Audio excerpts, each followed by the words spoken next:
अस्सलाम वालेकुम। इस लेक्चर के अंदर हमने टिपिकल थोरेसिक वर्टिब्रा स्टडी करनी है। ये हमारे पास एक टिपिकल थोरेसिक वर्टिब्रा है। इसके अंदर हमारे पास सबसे अगर इंटीरियरली हम देखें, मतलब हमारे पास इंटीरियर अगर देखें तो ये जो से वर्टिब्रा ऐसे हमारी बॉडी के अंदर पड़ी होती है। अगर इसे स्पीरियर एस्पेक्ट से देखें, ये अगर इसकी इंटीरियर साइड है और ये पीछे हमारे पास इसका पोस्टीरियर साइड हम कहें तो इंटीरियरली हमारे पास ये जो प्रोसेस होता है, ये जो बॉडी होती है, इसे कहते हैं बॉडी ऑफ वर्टिब्रा। जो बॉडी ऑफ वर्टिब्रा होती है, इसके टू सर्फेसेस होती हैं। एक इसकी अपर सरफेस है और इसी तरह की हमारे पास एक इसकी इन्फीरियर सरफेस है। ये अपर एंड इन्फीरियर सरफेस या अपर एंड लोअर सरफेस जिसे हम कहते हैं, ये बिल्कुल फ्लैट होती हैं, यानी ये सर्फेसेस बिल्कुल फ्लैट है। इसके अलावा इस वर्टिब्रा की जो बॉडी है उसे अगर साइड टू साइड देखें तो वो बिल्कुल राउंडेड सी होती है। ठीक है, तो साइड टू साइड हमारे पास बॉडी ऑफ वर्टिब्रा राउंडेड होती है और अपर एंड इन्फीरियर सरफेस जो होती है वो बिल्कुल हमारे पास फ्लैट होती है। इसके अलावा आ जाता है हमारे पास जो वर्टिब्रा की बॉडी होती है, इसके पीछे ये टू स्ट्रक्चर्स ऐसे पीछे की तरफ एक्सटेंड कर रहे होते हैं, इन्हें हम कहते हैं पेडिकल्स। ये हमारे पास पीछे जाते हैं, ये राउंडेड बार से स्ट्रक्चर्स होते हैं जैसे पीछे एक्सटेंड कर रहे होते हैं। अगर साइड से हम इनके डायमीटर्स को देखें तो जो हमारे पास बॉडी ऑफ वर्टिब्रा होती है उसका जो वर्टिकल डायमीटर है वो ज़्यादा होता है as compare to pedicles. Pedicles छोटे से हैं, इनका जो वर्टिकल डायमीटर होता है वो बहुत ज़्यादा छोटा होता है एज़ कम्पेयर टू जो हमारे पास वर्टिब्रा एक्सटेंड कर रहे हैं। ऐसे बॉडी ऑफ वर्टिब्रा का डायमीटर ज़्यादा है और इनका डायमीटर कम है। इसकी वजह से क्या होता है कि हमारे पास जो पेडिकल्स होते हैं वो सिर्फ अपर पार्ट ऑफ बॉडी पे ना ऐसे अटैच करते हैं। तो इन्फीरियर रिस्पेक्ट ऑफ पेडिकल पे एक बड़ी सी नोच प्रेजेंट होती है। इस नोच का नेम होता है इन्फीरियर वर्टिब्रल नोच। इसी तरह की एक नोच हमारे पास सुपीरियर साइड पे भी प्रेजेंट होती है, लेकिन वो हमारे पास बहुत ज़्यादा शैलो होती है, इतनी डीप नहीं होती। इन्फीरियर वर्टिब्रल नोच बहुत ज़्यादा डीप होती है, लेकिन जो सुपीरियर वर्टिब्रल नोच होती है पेडिकल और जो बॉडी ऑफ वर्टिब्रा है इनके दरमियान वो काफ़ी ज़्यादा शैलो होती है।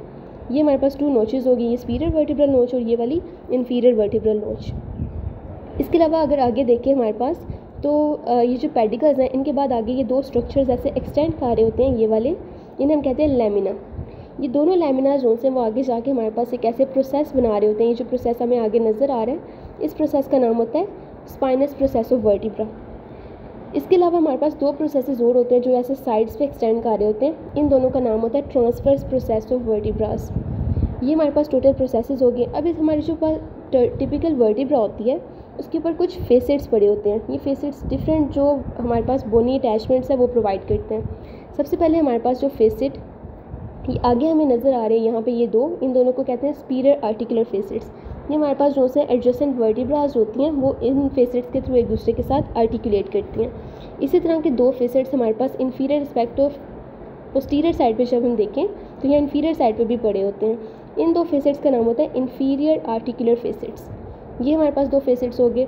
इसके अलावा हमारे पास जो सा बॉडी ऑफ वर्टिब्रा को अगर हम देखें तो बॉडी ऑफ वर्टिब्रा की साइड्स पे भी हमें दो डेमी फेसेट्स यानी दो हाफ फेसेट्स हमें नज़र आ रहे होते हैं। एक ये वाला फेसेट है और एक ये वाला फेसेट हमें नज़र आते हैं। ये हमारे पास जो फेसेट्स होते हैं ये हमारे पास जो रिब्स होती है उसके हेड को आर्टिकुलेशन प्रोवाइड करते हैं।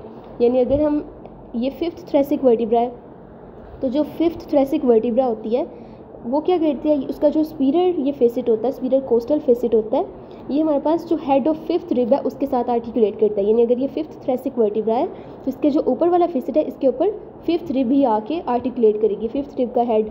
और जो नीचे वाला इसका फेसेट है वहाँ पे नीचे वाली जो रिब होगी यानी सिक्स्थ रिब यहाँ पे आके अटैच करती है। ठीक है, ये हमने याद रखना है।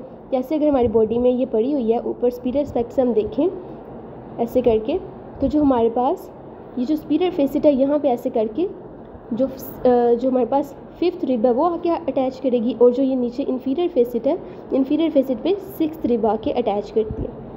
ये बात हमने याद रखनी है कि जो सुपीरियर फेसेट है उस पर क्रॉसपोंडिंग रिब ही आके अटैच करती है।